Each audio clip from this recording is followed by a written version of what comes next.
So why do people take on what appears to be the seemingly insurmountable challenge of gaining speaking fluency in another language? Yeah, there's a lot of stages of that fluency, but if you really want to go to the end and you want to have complete fluency, much like we all do in our native language, the people that get there, like, why do they start?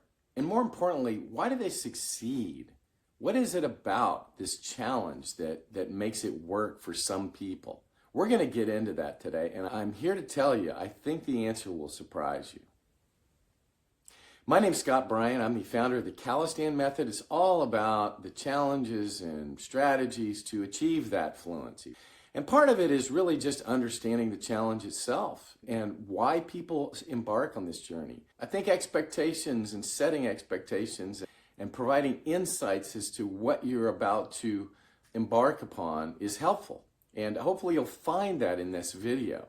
I can tell you from my own personal perspective of someone who did this, the reason I started is very different than the reason I continue to pursue this today.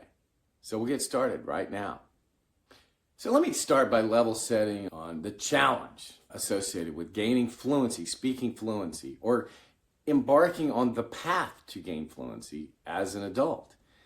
It is hard, it is long, it is massive, and quite honestly, it never really ends. Think about English, our own native language. It's evolving.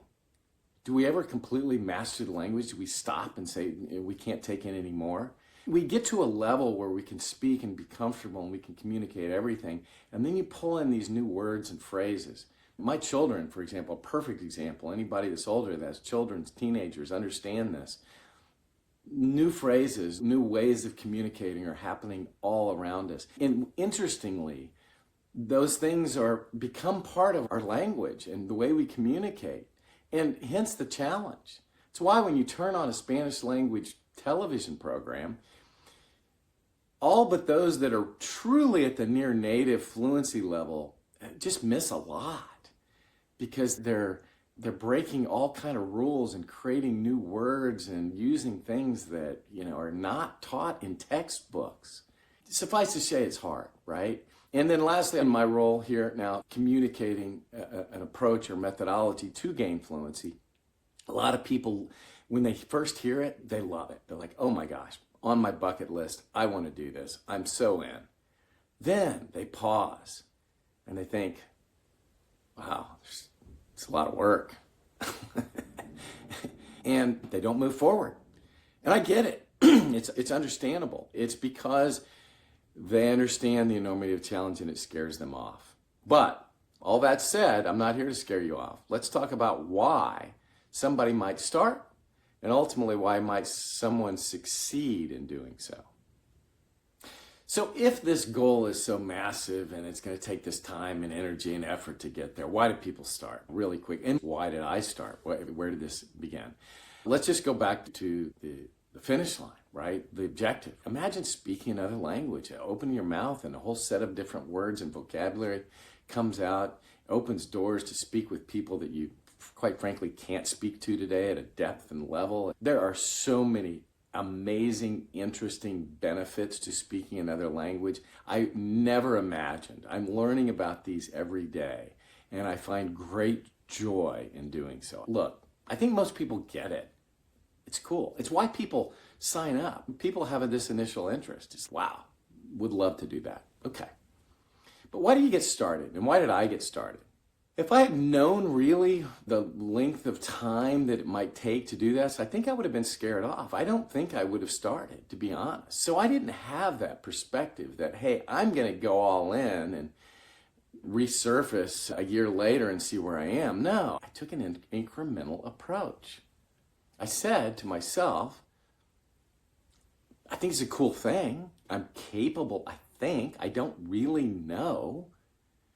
But I'm willing to invest a little energy in it and see where it goes. I gave myself a 6-week time frame. 6 weeks. I said, I'm going to start. I'm going to see how it goes. And after that 6 weeks, I'm going to pause and I'm going to reevaluate and see if I want to give it another 6 weeks and go like that.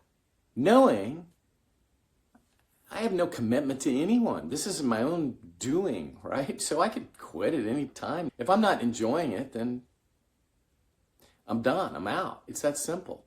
But that's, I think, why people get started. If you get too caught up in what you believe and perceive to be the difficult, challenging energy and work required to get there, you would never get started. You need to overlook that a little bit and try it and experiment.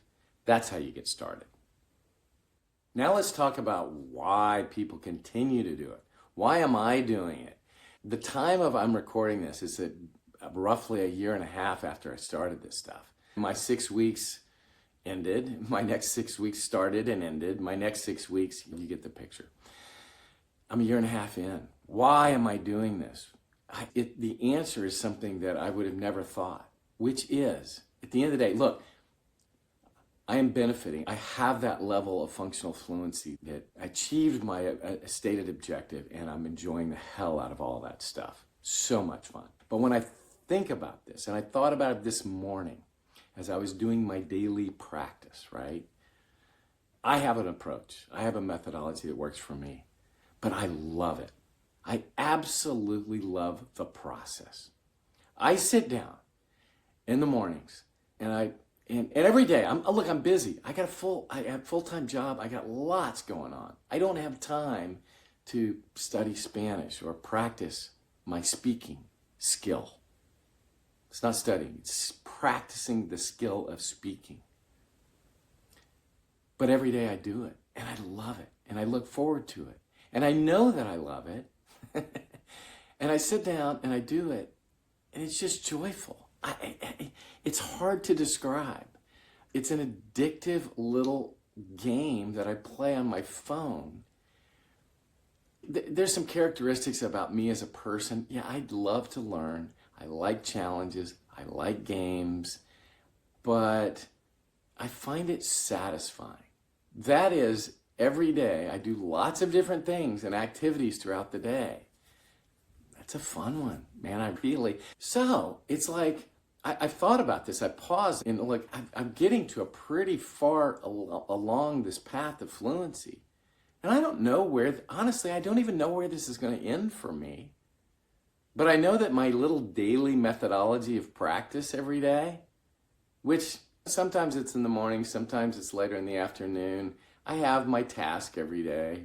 I spend 30, 40 minutes on it, something like that. It's scattered about in incremental segments throughout the day. I love it. I absolutely love it. I do it every day. Not because I have to, because I find time to do it because I enjoy it. Look, so at the end of the day, the journey is the destination. The journey is the destination. That path. El camino hacia la fluidez es todo. No es el fin por sí mismo, es el camino. It's that path. If that's enjoyable, who cares how long it takes? I've added something that's joyful, that not only do I enjoy at the time of doing it, but I feel like I've accomplished something, like upping my game. And that joy that comes from doing that little incremental study every day, I carry that forward in my day. It really genuinely drives my attitude and my motivation. I get it. It's trivial. It's nothing. It's, oh my God, Scott, you're going nuts on something that's pretty small. Yeah, but it's cool. It's fun. And that, again, is why I do it. It's that simple. I don't know where it's going to end. I don't know when it's going to end. I don't want it to end. It's cool. It's just what I do. It's like brushing my teeth. But man, it's a hell of a lot more fun than brushing my teeth. There's satisfaction. It's cool. It's cool. That's it, man. So there's your motivation. As we discussed, there's lots of reasons to get started, right? Naively ignoring the amount of work that's involved.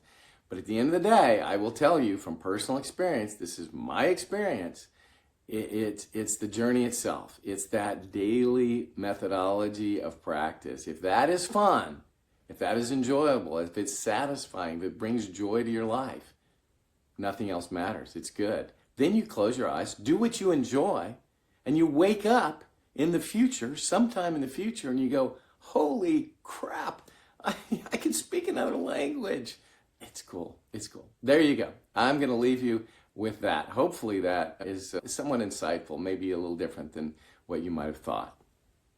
So in conclusion, I just really want to share, look, the reason why I got started and the reason why I continue are two very different things. It's just that simple. So look, and as it relates to you and your journey and your thoughts on starting perhaps or continuing or whatever, I would just honestly suggest that you try to overlook the enormity of the challenge and just focus incrementally and imagine if the process were enjoyable, if it was something you looked forward to, would you do it? Why wouldn't you do it is a better question. So I hope this has been of value, and we'll talk to you in the next video.